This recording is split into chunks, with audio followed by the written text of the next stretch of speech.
غصے کے مرض میں اگر مبتلا ہیں تو ضرور تکبر اندر موجود ہے۔ دوسروں کی جوتیوں کی حفاظت میں اپنا دوشالہ مت گواؤ۔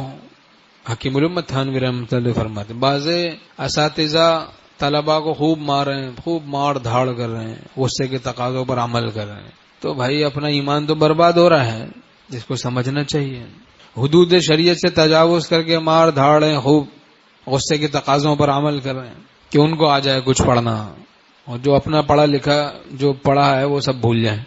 حکیم الامت تھانوی رحمۃ اللہ فرماتے ہیں پڑھانا آپ کا کام ہے، آ جانا آپ کا کام نہیں۔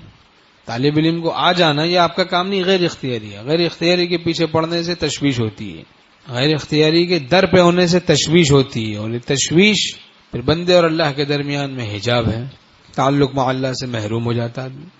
تو ایسے ہی بعض پیر وہ اپنے موردین کی اصلاح میں غصے کے تقاضوں پر عمل کر رہے ہیں، دوسروں کی جوتیوں کی حفاظت میں اپنا دوشالہ نہیں گنوانا چاہیے۔ جب طبیعت میں اعتدال ہو پھر سمجھائیں، اس وقت کہے، اگر ضرورت ہے تو مصنوعی غصہ پیدا کر کے کہہ دیں۔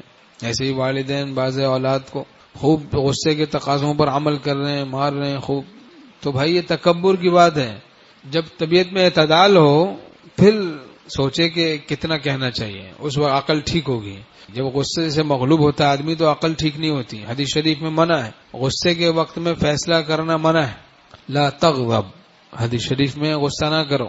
تو بہرحال غصہ ایمان کو ایسے خراب کر دیتا ہے جیسے ایلوا شہد کو حدیث شریف میں ہے، تو یہ ایمان خراب ہو جاتا ہے، کیفیات سب سلب ہو جاتی ہیں، زندگی تلخ ہو جاتی ہے، دل بالکل اجڑ جاتا ہے۔ اکسیر غضب پرچہ بھی ایک تقسیم کرتے ہیں ہم، اس کو کوڈنگ کرائیں، جیب میں رکھیں، پڑھتے رہیں، روز انشاءاللہ فائدہ ہوگا۔ عمل کریں، صرف جیب میں رکھ کے پڑھ کے بس فارغ ہو جاتے ہیں۔ صرف کانوں ہی تلک مت استفادہ کیجیے، زندگی تبدیل کرنے کا ارادہ کیجیے۔ ارادہ کریں ہم لوگ کہ زندگی تبدیل کرنی ہے، گناہوں سے بچنا ہے۔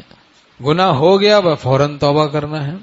جب شدید غصہ آئے، شدید بد نظری کے تقاضے ہوں، اس وقت پتہ چلتا ہے نفس کتنا مٹا ہے۔ اگر تقاضوں پر عمل کر لیتا ہے تو علامت ہے کہ یہ محض اللہ والوں کا صحبت یافتہ ہے۔ اگر اس نے اٹھائی بھی صحبت تو فیض یافتہ نہیں۔ فیض یافتہ وہ ہے جو شدید غصے کے تقاضوں کے وقت، شدید بد نظری کے تقاضوں کے وقت اپنے تقاضے کو اللہ کے لیے دبائے ہے، اسی سے وہ تقاضے نور بن جاتے ہیں۔